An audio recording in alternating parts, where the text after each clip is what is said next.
L'optique sera la même que pour la réforme des retraites, avait averti Patrick Kanner, le chef de file des sénateurs socialistes, avant l'ouverture des débats sur la réforme de l'audiovisuel public.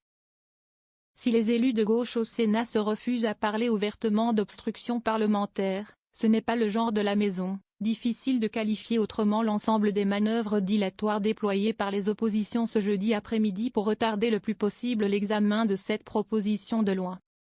Un texte au parcours chaotique, qui est revenu à la Chambre haute pour une seconde lecture, quelques jours seulement après avoir été rejeté par l'Assemblée nationale. Motion de rejet, explication de vote, demande de scrutin public, rappel au règlement, suspension de séance. Il a fallu attendre près de 5 heures après l'ouverture des débats en séance publique avant que le premier amendement, sur les 330 déposés, puisse être examiné.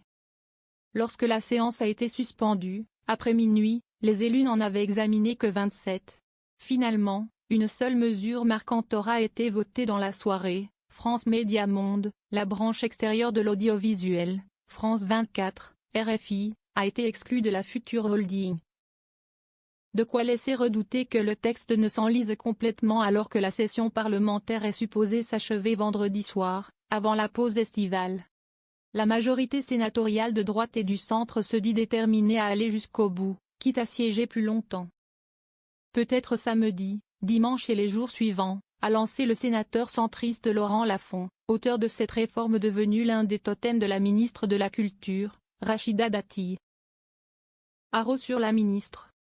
Accusée d'avoir manœuvré pour obtenir l'inscription au forceps de ce texte dans un agenda parlementaire très chargé, la locataire de la rue de Valois s'est attirée l'ire de la gauche.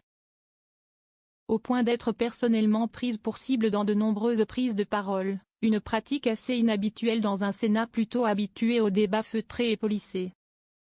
Vous êtes arrivée à imposer votre calendrier Madame la Ministre, a cinglé la socialiste Colombe Brossel. Sur la forme, la réalité est là. Par caprice vous avez décidé de tout faire voler en éclats pour votre bon plaisir et nous voilà face à des délais qui vont au-delà du raisonnable, a-t-elle déploré. D'aucuns accusent Rachida Dati de vouloir à tout prix faire adopter ce texte avant de se lancer cet automne dans la course des municipales à Paris. À plusieurs reprises, les affaires judiciaires qui entourent la ministre ont été évoquées. Les scandales, les soupçons de corruption et de conflits d'intérêts ont émaillé tous les gouvernements jusqu'à la ministre en face de moi. Même la gestion de notre Assemblée est loin d'être irréprochable. Avec autant d'affaires, évidemment, le journalisme d'investigation vous dérange, a tensé Guillaume Gontard, le président du groupe écologiste. Vous multipliez les procédures bâillons à l'encontre des journalistes et des médias qui font leur travail. Vous êtes, et vous le savez, visé par une litanie d'enquêtes et nous devrions croire à votre sincérité morale quand vous affirmez vouloir renforcer l'indépendance de l'information ? Soyons sérieux, a raillé Cécile Coquille-Horman, chef de file des élus communistes. Certains se trompent de combat, vous vous attaquez à ma personne souvent de manière très indigne, a rétorqué la ministre. Arrêtons les caricatures, cette réforme n'est rien d'autre qu'une réforme de la gouvernance. Il y a un constat unanime, celui de renforcer les coopérations, a défendu Rachida Dati. L'audiovisuel a besoin d'un chef d'orchestre, d'un PDG unique avec une capacité à arbitrer, à sortir des fonctionnements en silo et à avoir des stratégies réellement coordonnées, a-t-elle expliqué. Ce que nous proposons, ce n'est pas une fusion administrative, c'est une réforme de raison, a également plaidé le rapporteur LR Cédric Vial.